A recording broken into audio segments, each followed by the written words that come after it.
താനൂരിൽ school വളപ്പിലെത്തി വിദ്യാർത്ഥിയെ ആക്രമിച്ച് bus conductor.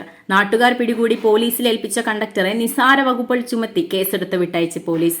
Tanur town GMUP സ്കൂളിലാണ് സംഭവം. സ്റ്റോപ്പിൽ നിർത്താതിരുന്നതിനെ തുടർന്ന് ബെല്ലടിച്ച വിദ്യാർത്ഥിയെയാണ് ബസ് കണ്ടക്ടർ സ്കൂളിലെത്തി അപായപ്പെടുത്താൻ ശ്രമിച്ചത്. സംഭവത്തിൽ കൈക്കും കഴുത്തിനും പരിക്കേറ്റ വിദ്യാർത്ഥി ചികിത്സയിലാണ്.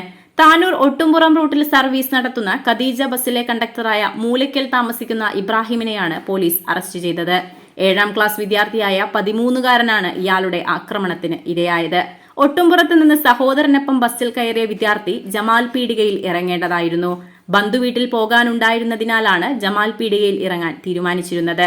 സഹോദരൻ ബസ്സിൽ നിന്ന് ഇറങ്ങിയതിന് പിന്നാലെ കുട്ടിയും വന്നെങ്കിലും ബസ് മുന്നോട്ടെടുത്തു. ഇറങ്ങാനുണ്ടെന്ന് പറഞ്ഞെങ്കിലും കണ്ടക്ടർ ബസ് നിർത്തി നൽകിയില്ല. കുട്ടി ബെല്ലടിച്ചിട്ടും ബസ് യാത്ര തുടരുകയായിരുന്നു. ബെല്ലടിച്ചതിൽ കുപിതനായ കണ്ടക്ടർ ബസ്സിൽ വെച്ച് കുട്ടിയുടെ കഴുത്തിൽ ചുറ്റിപ്പിടിക്കുകയും വലതുകൈയിന്റെ തള്ളവിരലിനിടയിൽ അമർത്തിപ്പിടിച്ച് വേദനിപ്പിക്കുകയും ചെയ്തു. അതിനിടെ ബസ് സ്കൂൾ സ്ഥിതി ചെയ്യുന്ന ബസ് സ്റ്റോപ്പിലെത്തിയിരുന്നു. തെറി വിളിച്ചാണ് കുട്ടിയെ ബസ്സിൽ നിന്ന് കണ്ടക്ടർ ഇറക്കിവിട്ടത്.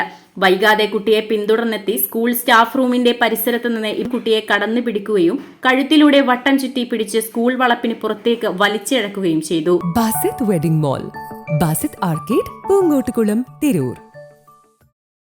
കണ്ടക്ടർ ബഹളം വെച്ച് സ്കൂൾ വളപ്പിനകത്തേക്ക് പോകുന്നത് കണ്ട നാട്ടുകാർ ഇടപെട്ടതോടെയാണ് കുട്ടിയെ മോചിപ്പിച്ചത്. കലിയടങ്ങാതെ സ്കൂൾ വളപ്പിൽ ബഹളം വെച്ച് തുടർന്ന ഇബ്രാഹിമിനെ സ്കൂൾ അധികൃതർ നൽകിയ വിവരം അനുസരിച്ചെത്തിയ താനൂർ പോലീസ് കസ്റ്റഡിയിലെടുക്കുകയായിരുന്നു. കുട്ടിയുടെ വലത്തെ കൈയിന്റെ തള്ളവിരലിനിടയിൽ ചതവ് സംഭവിച്ചിട്ടുണ്ട്. കഴുത്തിൽ നീര് കെട്ടിയിട്ടുമുണ്ട്. താനൂർ ആശുപത്രിയിൽ ചികിത്സ തേടിയ കുട്ടി പിന്നീട് തിരൂർ ജില്ലാ ആശുപത്രിയിൽ വിദഗ്ധ ചികിത്സ തേടിയിരുന്നു. ഇവിടെ നടത്തിയ പരിശോധനയിലാണ് കൈവിരലിനിടയിൽ ചതവ് സംഭവിച്ചതായി കണ്ടെത്തിയത്. കഴുത്തിലെ നീരൊഴിയുന്നതിന് 4 ദിവസം ഐസ് വെക്കാൻ ഡോക്ടർ നിർദ്ദേശിച്ചിട്ടുമുണ്ട്. സംഭവത്തിന് പിന്നാലെ കുട്ടിയുടെ പഠനം മുടങ്ങിയിരിക്കുകയുമാണ്. സ്കൂൾ വളപ്പിലെത്തി കുട്ടിയെ ആക്രമിച്ച സംഭവമായിട്ടും പോലീസ് സ്റ്റേഷനിൽ നിന്ന് തന്നെ ജാമ്യത്തിൽ വിട്ടയക്കാവുന്ന വകുപ്പുകൾ ചുമത്തിയാണ് താനൂർ പോലീസ് കേസെടുത്തിട്ടുള്ളത്. കുട്ടിയുടെ മെഡിക്കൽ റിപ്പോർട്ട് പോലീസ് പരിഗണിച്ചിട്ട് പോലുമില്ല. പോലീസിനെ വിവരം അറിയിച്ച സ്കൂൾ അധികൃതർ മറ്റു നടപടികൾ സ്വീകരിച്ചിട്ടുമില്ല.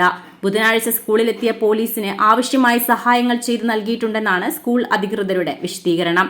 സംഭവം ഉന്നത അധികൃതർക്ക് റിപ്പോർട്ട് ചെയ്തിട്ടില്ലെന്നും സ്കൂൾ അധികൃതർ അറിയിച്ചു. Editor live, Tanur.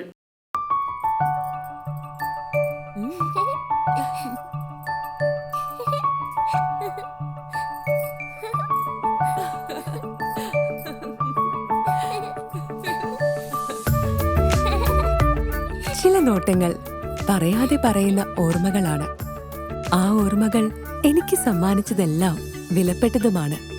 ബാല്യം മുതൽ മൂല്യമുള്ള ഇഷ്ടങ്ങളെ എന്നെക്കാളും അറിയുന്ന എന്റെ കുടുംബവും വിശ്വാസത്തിന്റെ മുഖമുള്ള ബാസിത് വെഡിംഗ് മോൾ പോലെ എത്രയോ സുന്ദരമാണ്. അതെപ്പോഴും കൂടെ ഉണ്ടാവുമെന്നത് ഞങ്ങളുടെ തീരുമാനമാണ്. ആ തീരുമാനം നിങ്ങളുടെ ഇഷ്ടങ്ങളാവട്ടെ.